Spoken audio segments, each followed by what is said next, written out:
말씀입니다. 예수께서 그에게 답하여 이르시되 너는 이스라엘의 선생으로서 이러한 것들을 알지 못하느냐.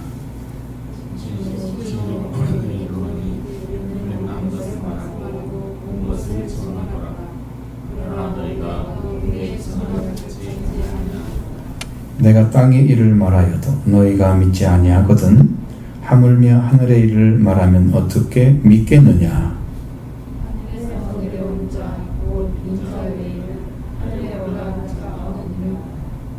모세가 강야에서 뱀을 든 것 같이 인자도 들려야 하리니.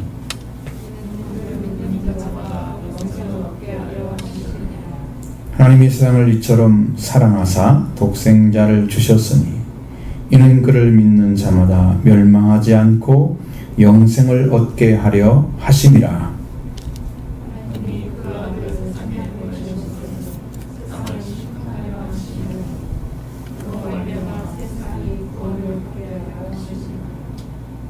그를 믿는 자는 심판을 받지 아니하는 것이요 믿지 아니하는 자는 하나님의 독생자의 이름을 믿지 아니함으로 벌써 심판을 받은 것이니라.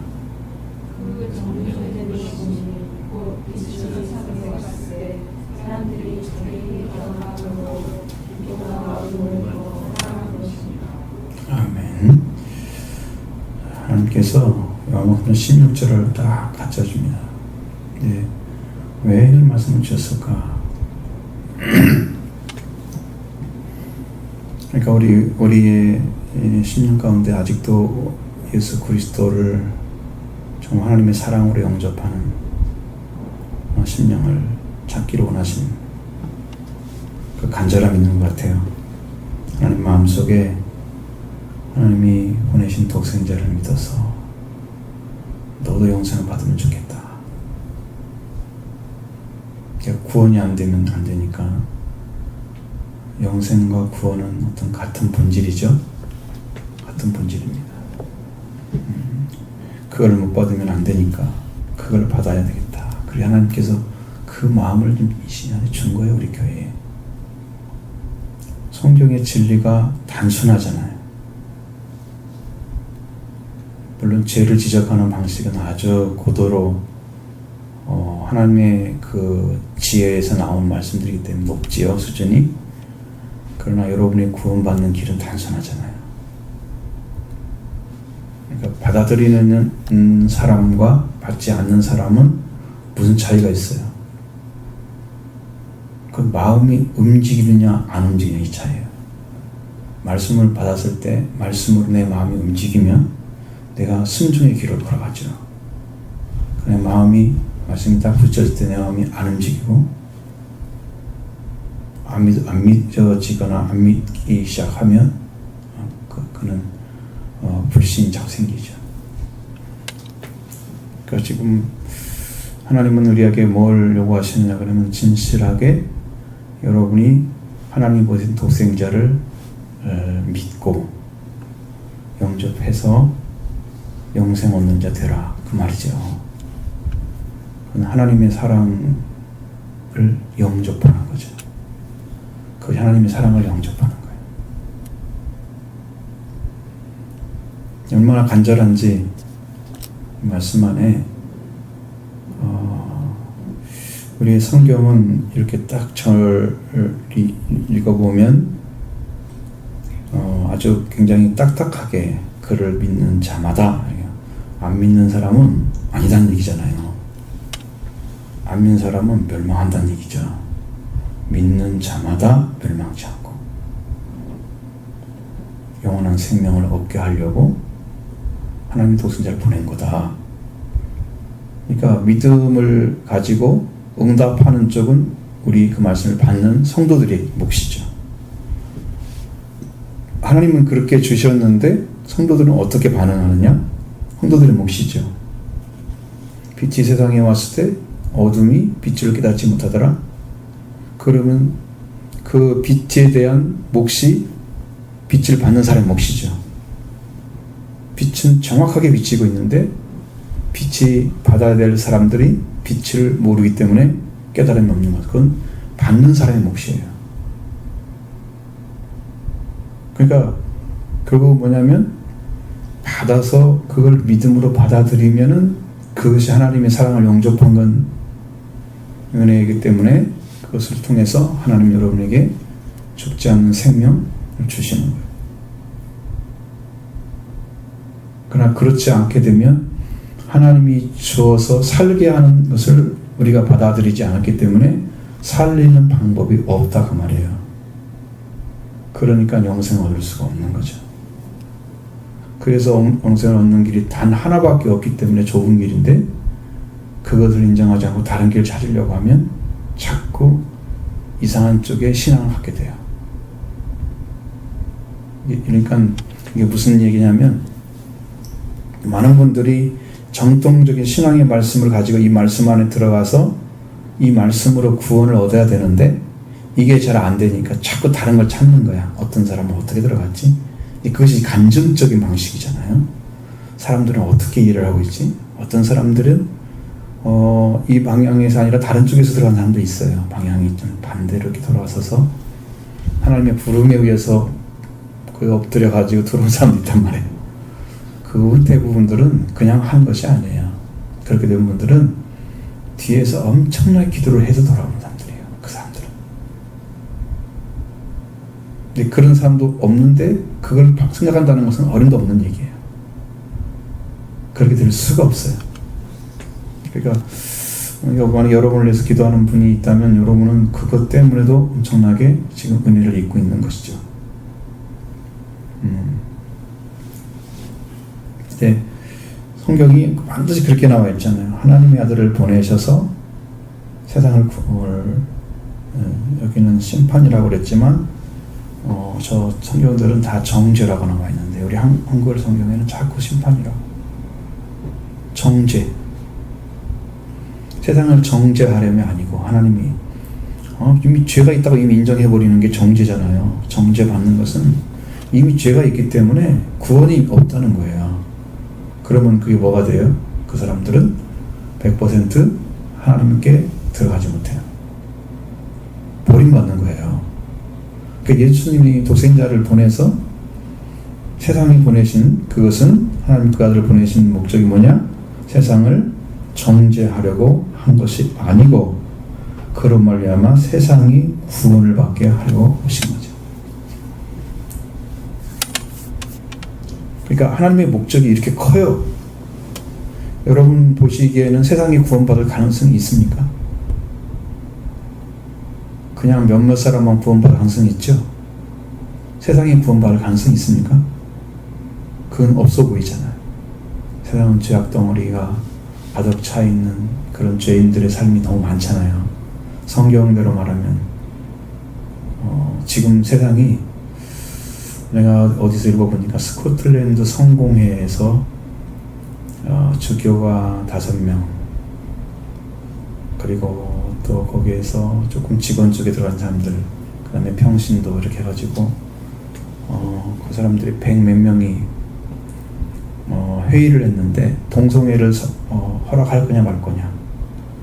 근데 67% 3분의 2만 넘어가면 되는데 87%가 나왔어요. 난리가 난 거예요. 거 겪고만 그렇게 해버리니까 고지요. 지금요 배교의 시대거든요. 많은 분들이 예수님 안에서 길을 못 찾으니까요 예수님이 떠나요. 왜냐면 이렇게 찾기가 어렵잖아요. 지금 여러분도 신앙생활 하지만 찾기가 어렵잖아요. 그러니까 떠나는 거예요. 이 감춰진 진리를 향해서 나가는 게 아니고 그 시대가 성경에도 예언되어 있어요. 많은 사람들이 귀신의 가르침을 쫓을 것이다. 말세가 되면. 그래서 말씀이 막 흐려지고 이런 상황들이거든요. 만약에 하나님이 이렇게 된 상황에서 그냥 바로 와가지고 세상은 정죄를 딱 시켜버리면 그냥 다 죽어버리죠.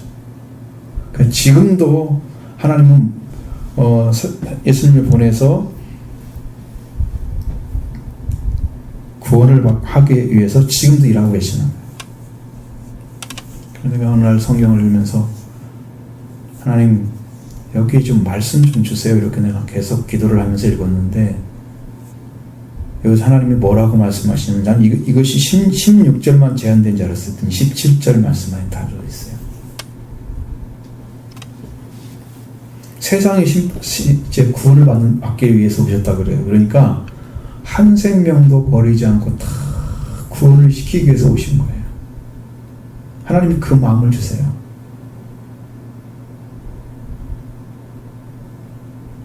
얼마나 감격스러운 양인지. 아버지는 그렇게 큰 사랑을 우리에게 내려주신 거예요. 한 생명도 멸망하지 않기를 위해서 독생자의 생명을 아낌없이 내려주신 거예요. 그러니까 세상이 하나님을 향해 대적하고 있는데 불구하고 하나님은 독생자 보내셔서 세상이 구원받기 위해서 보내신다. 세상이. 하나님과 상관없는 삶을 살아가는 수없는 사람들이 있는데 그들이 다 멸망밖에 원치 않는다는 거예요. 그게 아버지 마음이다 가르쳐줍니다. 우리의 심령은 무엇을 지금 믿고 있느냐는 거예요. 하나님은 이렇게 애가 타고 계시는데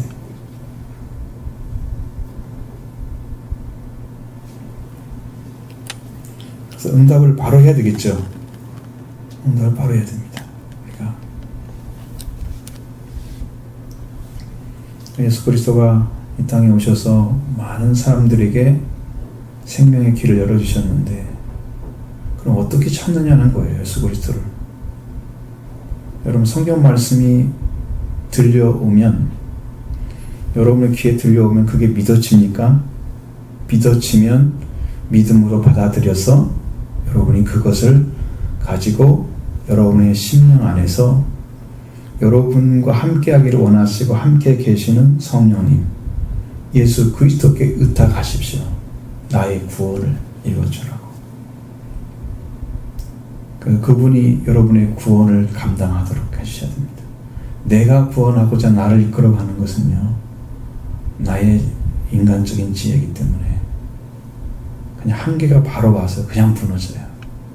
근데 주님이 해주시면 안 무너집니다. 주님은 그것을 승리하신 분이기 때문에 그래요.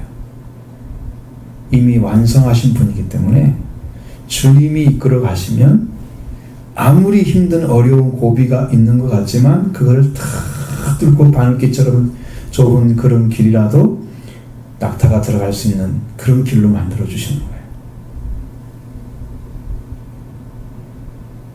사람은 할 수 없죠. 그것을. 하나님은 하실 수 있느니라. 사람은 못하지만 하나님은 줄 수 있느니라. 거기에 답이 있어요. 안 될 것 같은 일을 하나님이 해주시는 거죠. 될 것 같은 건 여러분이 하셔요. 왜? 하늘 딱 보이는데 못하면 어떡해? 그것도 못하면 어떡해? 안 되는 거거든요. 그것은. 구원의 문제는 안 되기 때문에 그래서 하나님께서 이런 방법을 사용해서 말씀하고 계시니까 여러분이 심령 안에서 딱 결정을 하셔서 주님, 구원을 주님이 주십시오. 나는 주님을 의지합니다. 여러분의 의지와 마음을 들이십시오. 거기서 결정을. 그러니까 여러분이 느끼지 못하고 여러분이 확증하지 못하는 그러한 예수 그리스도가 여러분의 심령에 계실 것입니다. 왜 그러냐면 영이 그분을 의지하거나 이런 것들을 잘 못하기 때문에 자기가 감지하지 못하는 거예요. 계신다고 저는 믿어요. 교회를 안 다닌 분들은 어려워요. 그게 거의 없다고 보는데 교회를 다닌 분들은 그게 있어요. 그럼 그분이 주장하도록 만들어줘야 하잖아요. 그 예수님을 나의 생명의 주인 되게 하시는 그 일보다는 내가 그 생명의 주인으로 역할을 하고 있고요. 대부분 사람들은 자기가 자기 삶을 인생을 컨트롤하고 드라이브하고 있어요. 그러니까 그 길을 자기가 가지고 가는 거예요. 그러니까 그 신앙은 언제나 한계 있는 신앙으로 내가 보이는 만큼만 알고 믿어지는 보이는 세계가 더 많을까요? 보이지 않는 세계가 더 많을까요? 훨씬 크죠. 우주가 훨씬 크죠. 우리가 생각할 수 없는 세계가 우주에 있잖아요. 상상할 수 없는 거. 우리 은하계에 2000억 개가 우주에 있다고 우주학자들이 얘기하는데, 여러분 그걸 어떻게 상상이 돼요? 우리 은혜로만 해도 우리가 일생 동안이 아니라 몇십억 년이 돌아가도 나는 다 갈 수도 없는, 몇십억 년도 못 사는데 사람이 그거 가지고 그 빛의 속도로 가야만 되는 그렇게 멀리 떨어진 곳에, 여러분 다 모르죠. 저도 모르고. 하나님이 창조한 세계가 그렇다는 거예요. 우리가 모르는 게 훨씬 많은데, 그냥 우리가 이성 안에서 생각으로 하나님을 믿기 때문에 거기서 발견되지 않는 하나님이 성경 안에 있다는 거예요. 살아서 일을 하고 계시는 거예요. 근데 어떤 사람이면 그것이 믿어지냐? 믿는 사람이란 믿어져요. 그렇게 하시는 하나님. 나를 창조하신 하나님을 믿으면 여러분이 피조물인 거예요. 피조물은 피조물 자리에 서야 창조자를 경외하게 돼 있어요. 자녀가 부모의 밑에 서야 부모의 효도를 하는 거예요. 나의 심령이 하나님 앞에 순복해야 할 자리에 서야 하나님이 드디어 보이는 거예요. 그러니까 나하고 하나님하고 비등한 자리나 거의 같은 자리나 전혀 그런 거 개의치 않고 살아가는 사람들은 이미 교만한 거예요. 왜? 그분이 얼마나 큰가를 모르기 때문에 하나님에 대한 의식 자체가 없는 거예요. 그래서 그게 교만한 심령이거든요. 하나님하고 나하고 막대할 수 있는 관계가 아니거든요. 여러분이 여러분의 아이들이 여러분 막대하면 여러분 기분 좋아요? 하물며 창조자 앞에 우리가 그럴 때 하는 그런 태도는요, 아주 박직한 거예요. 인간적으로 말하면 얼마나 어리석으면 그렇게 하나. 그러니까 하나님도, 예수님도 고통 속에 있어서 눈물도 흘리고 계시지만 그걸 지옥에 보낼 수밖에 없는 것은 그 하나님이 얼마나 크신가를 인정하지 않기 때문에. 그 하나님께서 독생자를 보내서 생명을 살리고 하는 그 은혜도 받아들이는데 너무나 미성숙한 거예요. 그러니까 그건 하나님이 할 수가 없는 거예요. 여러분의 심령이 그걸 인정하는 순간에 하나님은 일을 하시는데 그걸 믿는 게 너들 안 돼. 그러니까 여러분 안에 어딘가 계시거든요. 지금 믿는다고 고백하는 사람에게는 와 계신단 말이에요. 근데 그분이 주인 역할을 못하고 있는 거야. 왜? 내가 내어주지 않아서. 내어드리지 않기 때문에. 내가 나를 주장하고 있는 거야, 지금도. 나 중심의 신앙은 말씀이 중심이 안 되기 때문에 결과적으로는 구원받을 수가 없는 거예요. 그래서 나를 부인하고 자기를 부인하고 자기 십자가를 주님을 따르라겠으니, 그래서 확실하게 거기를 짚고 넘어가죠. 나를 내어놓지 않는 이상 네가 들어가고 네 인생은 네가 가서 네가 망하는 거야. 자기 목숨을 구원고자 하면 어떻게 한다고? 자기 목숨을 나를 위하여 다 바치면, 드리면 구원해 주실 것이고, 자기 목숨을 자기가 스스로 운전하면서 자기 스스로 컨트롤하고 살아가면서 사는 사람들은 그걸로 말미암아 그 목숨이 영원히, 우리 성경에는 너무나 잃어버릴 것이요 그렇게 약하게 돼 있잖아. 그렇게 말이 아니야. 파멸당한다고 써 있단 말이야. 언어를 봐야지. 그러니까 잃어버린다는 정도가 아니고 그냥 아예 없어져 버리는 거예요. 그러니까 내 인생을 내가 운전하면 그렇게 되는 거예요. 그러지 않게 하시려고 하나님께서 독생자를 보셔서 여러분의 주인으로 세워주신 거예요. 그래서 예수님이 영접되어지면 예수님이 가지고 있는 하나님의 생명, 그 아버지의 생명을 가지고 오셨기 때문에 그 생명이 나의 주인 되셔서 예수님이 가진 생명과 내 생명이 하나가 되죠. 일치잖아요. 주님이 나의 생명이시니까. 그런 그 주님과 함께 걸어가면 우리의 생명이 영원히 산다는 거죠. 이게 생명의 길이에요. 근데 믿지 않으면 어떤 결과가 오냐 그러면, 그를 믿지 않는 자는 이미 정죄를 받은 것이다. 믿지 않으면.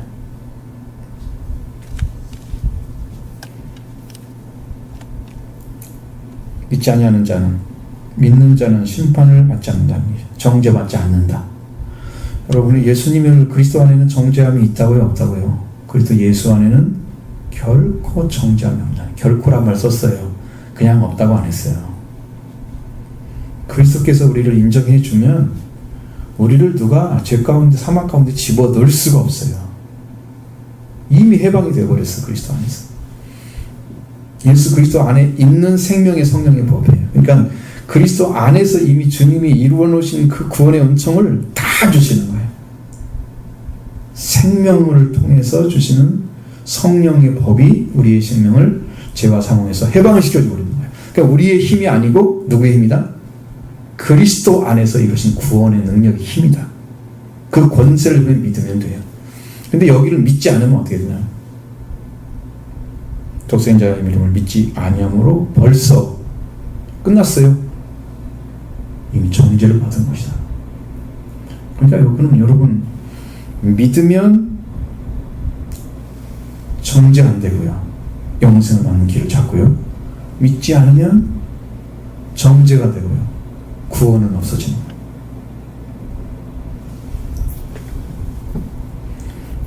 그 자유를 누구한테 줬어요? 여러분한테 줬어요. 만약에 여러분 마음속에 믿음을 가져다 주는 역사가 계속 있고 내 안에 은혜가 계속 오고 뭔가 믿음이 생기고 여러분을 도움이 계속 되어지고 있다면 그것은 성령이라고 계시는 증거예요. 작지만 여러분 믿기 때문에 주시는 것들이에요. 근데 내 안에 변화 없이 그런 일이 안 벌어지거나 그 반대로 가게 되면 그건 사탄이 주고 있는 거예요. 그러니까 죄를 많이 생각하거나 죄를 짓는 일을 생각하거나 죄에 대해서 우리가 묻혀서 살고 있으면 그것은 사탄이 사용하고 있는 도구예요. 죄의 종이라는 것은 사탄의 종과 똑같은 거예요.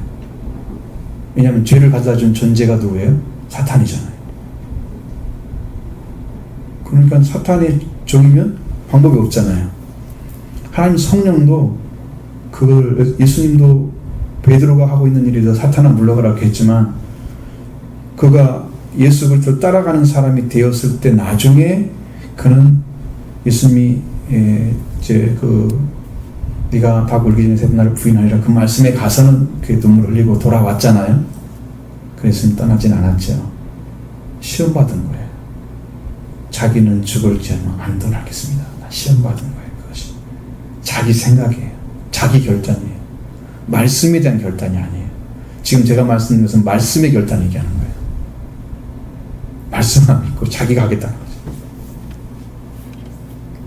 그냥 그렇게 간 사람들은 들어갈 수 없습니다. 생명의 길을 못 찾습니다.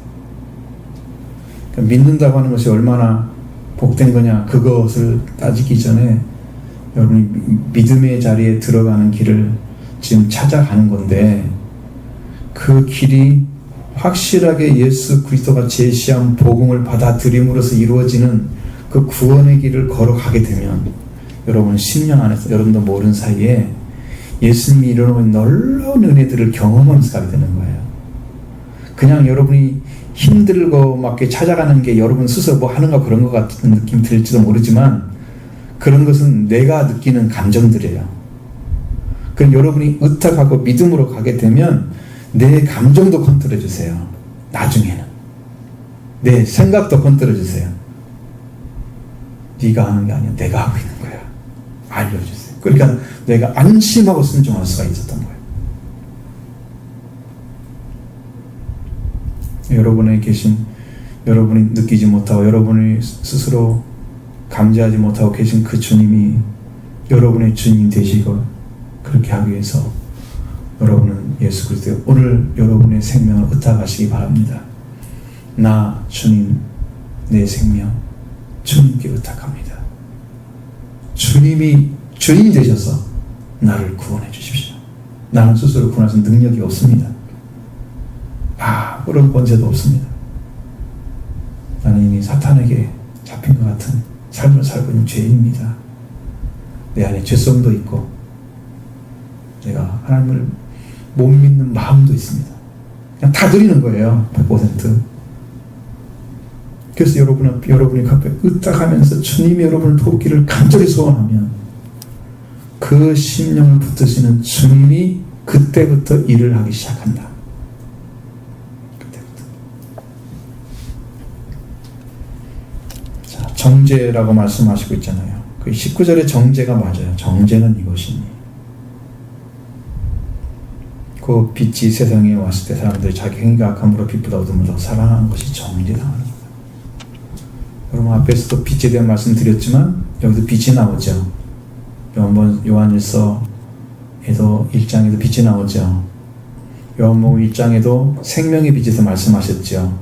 참빛, 세상에 비치는 빛이 있었다 말씀하셨죠. 그 빛이 여기서 나오고 있어요. 동일하게 빛과 어둠이 대비돼서 말씀하고 있습니다. 말씀되고 있습니다. 빛이라는 것은 생명의 세계를 의미하고 어둠이라고 하는 것은 죽음의 세계를 의미합니다. 죽음을 가진 존재는 생명이 없는 거죠. 생명이 없어요. 그래서 세상에 빛이 왔다는 것은 왜 정죄를 해요? 빛이 왔는데 사람들이 자기 행위가 악함으로 빛보다 어둠을 더 사랑해서 어둠에 속하는 것을 추구하고 그게 속해서 나오지 않는 거예요. 빛으로. 그래서 정죄를 받는 거예요. 자, 이렇게 생각하면 돼요. 여러분, 예수님이 오시기 전에는 누구나 다 어둠이에요. 누구나 다 어둠이에요. 누구나 다 어둠이에요. 그러니까 이미 정죄받기에 합당한 거예요. 근데 성경에 뭐라고 되어 있어요? 예수님이 오신 것은 세상이 정죄받기 위해서 오신 게 아니고 구원하러 오셨다고 그랬잖아요. 그 구원하시는 그 말씀, 그를 영접하는 자, 영생을 주신 약속의 말씀, 그 말씀을 믿고 나오면 돼요. 여러분, 어둠 속에 있는 사람들이 빛을 착 보게 되면 그 빛 안에 살지 않았던 어둠 세계에 살고 있는 그 사람은 빛에 대해서 아무것도 본 적이 없잖아요. 한 번도. 잘 이해 못하겠죠. 못 깨닫겠죠. 분별이 안 되겠죠. 당연한 겁니다. 그런데 그 빛이 들어와서 일을 하기 시작하면 이제 그때부터는 알아지고 믿어지는 거예요. 그러니까 주님이 오셔서 여러분의 10년 안에 처음에는 몰라요. 여기서 이해가 안 돼. 예수님 영접했는데 했나? 안 했나? 내가 진짜 믿고 있는 건가? 잘 몰라요. 여러분 씨앗이 밭에 탁 심어졌는데 그 밭이 씨가 심어졌을까? 안 심어졌을까? 이거 알 수 있었겠어요? 몰라요. 싹이 나올 때만 알아요. 이게 그렇게 감지가 잘 안 된단 말이에요. 빛도 마찬가지예요. 빛도. 예수님이 오셨는데 생명의 빛이 오셔서 우리 들어오셨는데 빛이 나한테서 어떤 일을 하고 있는지 몰라. 언제 알아요? 빛의 능력이 나에게 유용하게 나타날 때 이제 쓰임받는 거예요. 빛이. 그때야 비로소 빛의 능력을 이해하게 되고 믿게 되는 거예요. 그 전까지는 이해할 수가 없어요. 그러니까 여러분 뭐밖에 없어요? 나는 당신이 빛임을 믿습니다라고 고백하고 받아들이는 것밖에 없는 거예요. 할 수 있는 일을. 할 수 있는 방법이 없어. 방법이 없어. 근데 정죄를 받은 이유는 다 어둠인데 빛이 세상에 와서 비춰주는데 불구하고 빛으로 나오지 않는 그 자체가 정죄를 받는 거다 그거예요.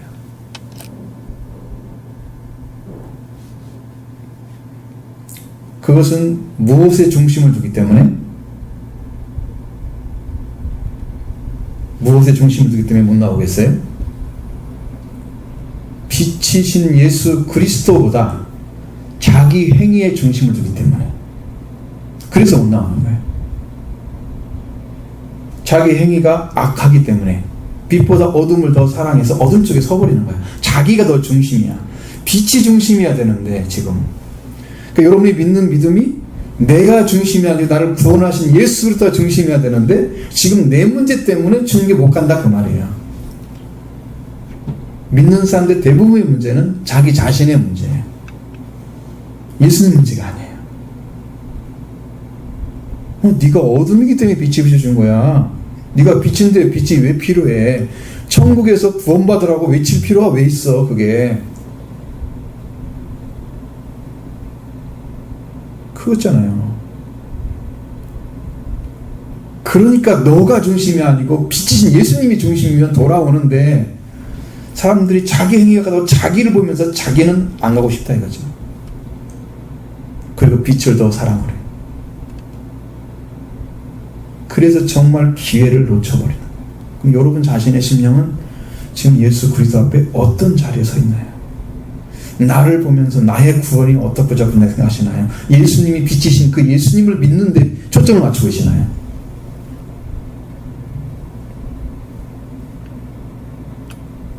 여러분 자신이 문제가 아닌 거예요. 주님 앞에 주님이 가셔야, 여러분 빛이 보여야 어떻게 잘못됐는지를 알 수 있잖아요. 무엇이 어떻게 왜 잘못됐는지 알 수 있잖아요. 근데 내가 이미 어둠 속에 서서 어둠 쪽에 선 사람으로서만 살고자 한다면 빛으로 인해서 얻어야 할 유익이나 축복을 하나도 얻을 수가 없는 거예요. 구원을 건져낼 수가 없는 거예요. 거기서. 그러니까 여러분이 중심이 아니고 내가 중심이 아니고 나를 구원하신 빛이신 예수님이 중심이 되길 바랍니다. 그러면 나와요. 여러분 주신. 나를 감추고 싶고 나를 드러내고 싶지 않으니까 나를 자꾸 숨겨놓는 거예요. 자꾸 숨겨놓는 거예요. 그러니까 내가 자꾸 죽는 거지. 예수 그리스도는 여러분을 구원하는 능력을 가지고 있습니다. 왜? 하나님이 세상을 구원하러 보내셨잖아요. 한 생명도 멸망하지 않게 해서 오신 거잖아요. 세상을 구원하셨다잖아요. 독생자를 보내서. 멸망한 사람이 한 사람도 없게 해서 보냈다잖아요. 그 사랑을 가지고 오신 예수님을 나의 그냥 의지자는 작은 나의 가치, 내가 행위가 악하다 그거 물리쳐가지고 멸망받는 그런 일은, 그런 불행이 있으면 안 되죠. 그러니까 성경의 진리는 예수 그리스도가 중심이 될 때 구원을 받을 수 있습니다. 나의 행위나 내 생각이 중심이 될 때는 언제나 예수 그리스도와 대립하고 있습니다. 빛하고. 그러니까 이스라엘 백성들이 예수님이 와도 깨닫지 못했습니다. 빛이 어둠의 빛이 되 어둠이 깨닫지 못하다, 이해하지 못했다는 거예요. 이게 뭐지? 아니 자기들이 다 이해하고 받아들일 정도면 이미 깨어있는 사람들이잖아요. 그리고 메시아를 이미 받을 준비가 된 사람들이죠. 없었잖아요. 여러분 예수님 오실 때. 여러분들 보셨지만. 그래서 나중에 이제 이집트에서 나와가지고 갈릴리 나사렛을 가셨잖아요. 태어날 때 받은 사람이 없잖아요. 거의 목자들 외에는 누가 안 사람이 있어요? 없죠. 그러니까 아무도 모르는 거예요. 여러분의 중심으로 살지 마시고 예수님 중심으로 나오기를 바랍니다. 그 심령을 여러분이 인정하고 받아들일 때 여러분의 구원이 오는 거예요.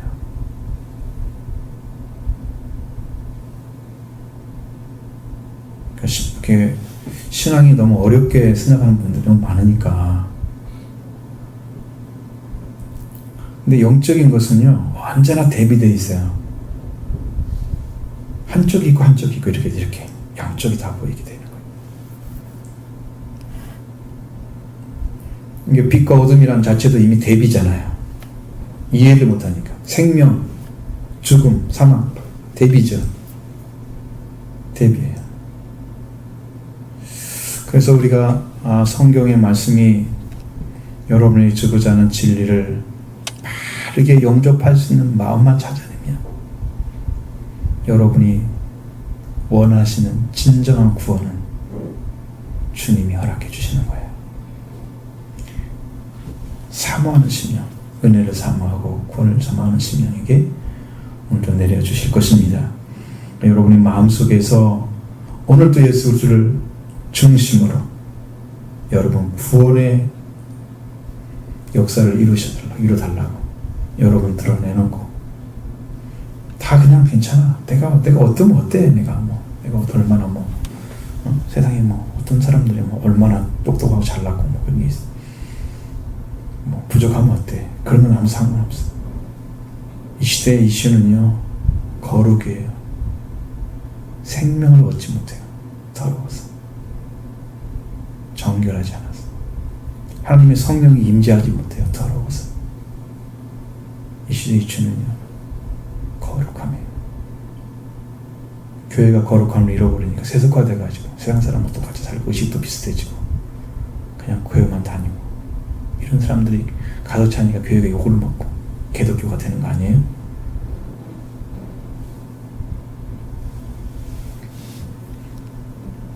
하나님 안에 돌아오는 길은 하나님 이미 만들어놨고 완성시켜놨습니다. 여러분 예수님 안에서 얻을 수 있는 길은 이미 하나님께서 열어놓으셨죠? 그걸 여러분 믿나 고백하고 그분을 요구하시면 여러분이 하나님께 준비하신 하나님의 복음이신 예수를 보내주실 거예요. 오늘도 만나게 되기를 바랍니다. 그 안에 구원의 은총이 여러분의 다 임해서 여러분의 심령이 정말 자유를 얻기를 원합니다. 깨끗함 받기를 바랍니다. 정말 뜨거운 열정을 찾아내셔야 됩니다.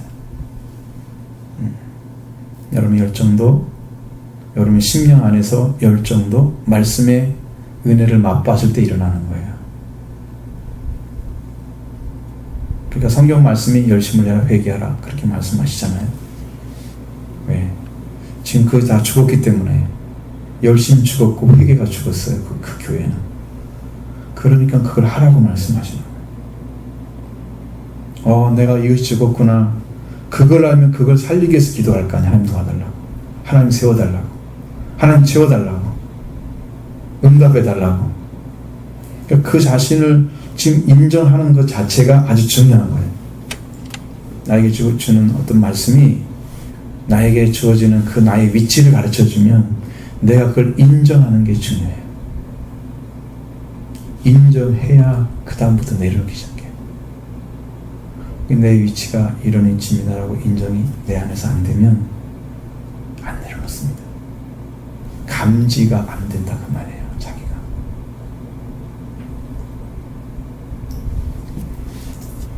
그래서 여러분에게 이 말씀을 드리는 것은 하나님이 이 땅에 독생자를 보내신 그 사랑을 여러분에게 전해주기를 바랍니다. 한 생명도 멸망받지 않고 구원하기를 원하는 그 사랑을, 그 아버지의 사랑을 지금도 나타내기 원하십니다.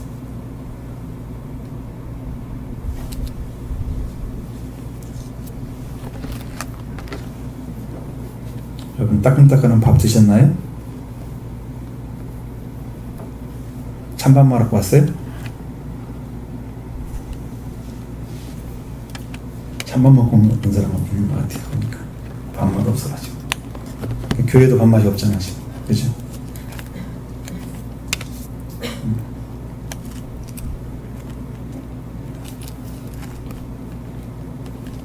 이렇게 여러분의 열정이 찾아져야. 장로교의 특징은요 그냥 조용히 듣는 거예요. 뭐 이게 동화가 되지도 않고 그냥 적당히 그냥 어떻게 해요. 몸을 버리다가 그냥 가는 거지. 장로교는 거의 내가 큰 교회도 가보면 아멘 잘 안 해. 뭐 누가 해. 누가 하면 뭐 거룩성이 떨어지나 봐. 즐거워하지 않는 것 같아. 근데 이게 이제 말씀이 여러 번에 딱 세워지면 여러분 그걸 따라서 그냥 여러분 새가 부모가 갖다주는 그냥 우리 눈에는 그냥 벌레 같은 것인데 먹이야 먹이. 일단 그냥 입을 척척 벌리고 그냥 나 좀 달라고 그냥 나 좀 살려달라고. 그러니까 그걸 막 넣어주잖아. 딱 봤을 때 먹을 힘이 없고 좀 애들은요 애들이 그냥 쇠퇴를 시킨답니다. 안 줘가지고 죽게 만들기도 하고 그런답니다. 새 중에 안 먹으니까요 죽죠. 점점 작아지고 다른 새는 막 크는데 이 녀석만 소리를 힘을 못 쓰고 있잖아. 이 말씀도 여러분 심령 안에 쭉쭉 들어가야 여러분이 살지. 그런 거 안 가지고는 심령이 메말라서 죽는 거야. 그래서 우리 믿음의 삶을 하나님께서 어떻게 하여 원하시는가. 여러분들 그를 믿는 자는 영생을 얻게 하려 하십니다. 이게 영생의 복이 큰 축복인데 이것이 여러분 안에 와 있으면 날마다 이게 뭐가 되냐면요 재산이 되라고요. 그냥 요즘에 하나님께서 더 그러시는 것 같아. 잠을 잘 때 하나님 오셔서 일을 하셔요. 성경을 가지고 지금 그렇습니다. 그러니까 지금 엄청 바쁘신 거야. 하나님은 여러분 놀고 있을지 모르지만 하나님 엄청 바쁘신 거야. 밤에도 막 일하시고 이게 이 안에 하나님이 계신 것이 막 기쁨을 주어져요. 계속 주십니다. 그러니까 얼굴이 이렇게 막 찡그리고 살 수는 없어요. 주시는 기쁨이 있는데 이걸 찡그리고 사는 게 이상하잖아요. 있어요. 항상 그게 있어요, 저는. 그래서 너무 감사하죠. 근데 이것을 사용하시려고 하나님 하시는 거예요. 능력을. 그걸 사용할 수 있는 딱 유일한 길은 찾는 길이 있어요. 그래서 제가 이제 그걸 붙잡고 나가는데, 우리가 미약함을 보시는 것 같아요, 하나님께서. 그래서 더 강력하게 해주시려고 지금 이제 그 말씀을 자꾸 듣게 하시고 또 보게 하시고. 왜냐하면 우리가 받아야 할 때 원래 중심이 있는데, 하나님 주신 말씀을 받으면 이렇게 채워져야 할 뭐가 있다. 예를 들어서 어떤 큰 상자가 있다고 하면 이 상자가 너무 커서 어느 부분은 채워지고 어느 부분은 안 채워지고 이렇단 말이에요. 하나님은 우리가 예수님을 땅에 만나가지고 그 은혜 가운데 들어가서 이 모든 게 충만하기를 원하시는 거예요. 근데 이쪽은 감지가 되는데 이쪽은 잘 모르겠어. 어느 부분은. 그러니까 하나님이 그걸 채우기 위해서 지금 기다리고 계시는 거야. 여기 가서 차서 충만해지면 여러분에게 오픈해서 그냥 다 전해버릴 거거든요. 무슨 말인지 잘 모르겠지만, 여러분 무슨 뜻인지 잘 모르겠지만 하여튼 생각 그렇게 하세요. 하나님 지금 채우려고 준비하고 계신다.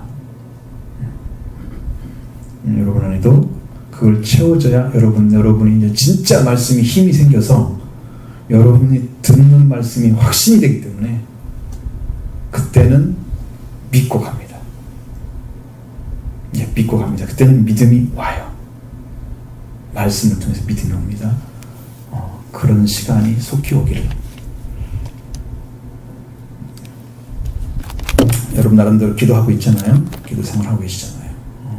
기도 생활 정말 제대로 한번 시간 뽑아가지고 좀 해야 될 시간들이 자꾸 다가와요. 가까이 좀 오고 있습니다.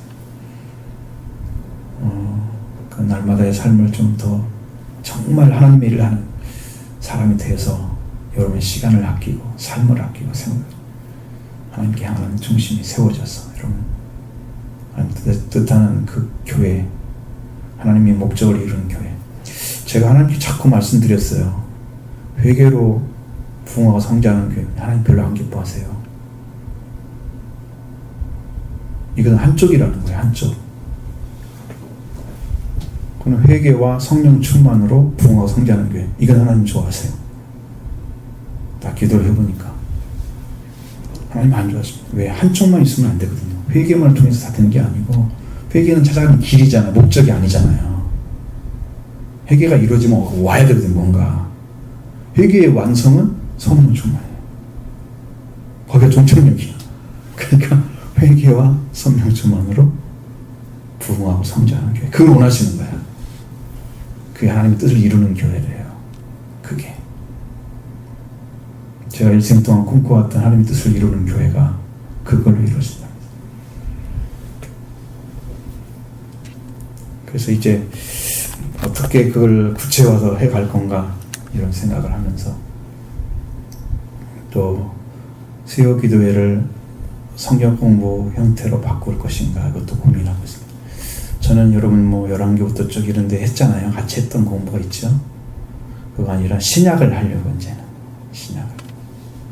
말씀이지만 약간 공부 형태로, 그리고 또 그 말씀과 함께 기도하고 은혜 받고 이렇게 가면 좋겠다 이런 생각을 해서 그것도 좀 준비 중에서 생각하고 기도하는 중에 있습니다. 하나님 딱 주면 좋겠고요.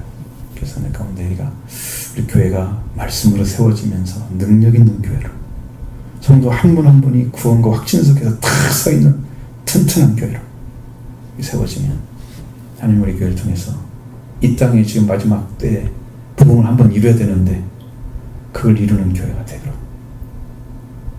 저는 크게 이룰 줄로 믿습니다. 여러분 함께 하기를 바랍니다.